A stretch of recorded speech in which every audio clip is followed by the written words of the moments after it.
இந்த பெண் கணவனோடு நகரில் வசிப்பவள். கல்யாணமாகி 10 வருடங்களுக்கு மேல் குழந்தை இல்லாதவள். வழக்கம் போல கணவன் வீட்டின் ஏச்சும் பேச்சும், குறிப்பாக மாமியாரின் குத்தலும். ஒருமுறை கணவனின் சொந்த ஊருக்கு கணவனோடு போயிருக்கிறாள். ஒரு கிராமம். வீட்டு பின்னால் ஒரு சில மாமரங்கள். அதில் ஒரு மரம் பல வருஷ காலமாக காய்க்கவில்லை. ஒரு நாள் மாலை இவள் கணவனிடம் சொல்லியிருக்கிறார், எப்பா, அடுத்த மாதம் இந்த மரத்தை வெட்ட சொல்லியிருக்கோம்பா. ஏமா, இது கூட சேர்ந்த மரங்கள் எல்லாம் காய்ச்சி தள்ளுது, இது மட்டும் காய்க்கலை. அதனாலே ஆளை வர சொல்லி விறகுக்கு வெட்டிக்கலான்னு இருக்கேன். எந்த பயனும் இல்லாத மரம் எதற்கு என்றாள். கணவன் இதை கண்டு கொள்ளாமல் விட்டுவிட்டாலும் இந்த பெண்ணுக்கு பொறுக்கவில்லை. உடனே அந்த மாமரத்தை தேடி போய் இருக்கிறாள். கண்ணீரோடு அந்த மாமரத்தை கட்டி பிடித்திருக்கிறாள். கண்களில் நீர் வழிய அந்த பெண் இப்படி சொல்லியிருக்கிறாள், அட மாமரமே, நான் தான் காய்க்காத மரம், பிள்ளை பெறாத மலடி. என்னை தான் எல்லோரும் திட்டுகிறார்கள்.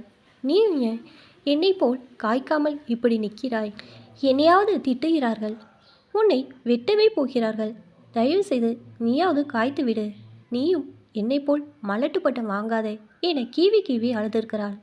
அப்புறம் இவன் கணவனோடு நகருக்கு புறப்பட்டு வந்து விட்டாள். ஆனால் ஒவ்வொரு நாளும் மனசுக்குள் அந்த மரத்தை வெட்டி வருவார்களோ என தனியாக போய் உட்கார்ந்து அழுது தீர்த்திருக்கிறாள். ஆனால் இதற்கு பிறகு நடந்தது தான் அதிசயம். அத்தனை வருட காலம் காய்க்காத அந்த மாமரம் அதற்கு பின் பூத்து காய்த்து இப்போது மற்ற மாமரங்களைப் போல செழிப்பாக நிற்கிறதாம். முதலில் இதை நம்பாவிட்டாலும் நம்ப வேண்டிய நிலை வந்தது. ஆம், இயற்கையோடு நாம் பேசலாம். மனிதர்களை விட மரங்கள் நம்மை புரிந்து கொள்ளும். நம்மாழ்வார் வாழ்விலும் இதே போல ஒரு விஷயம் நடந்திருக்கிறது.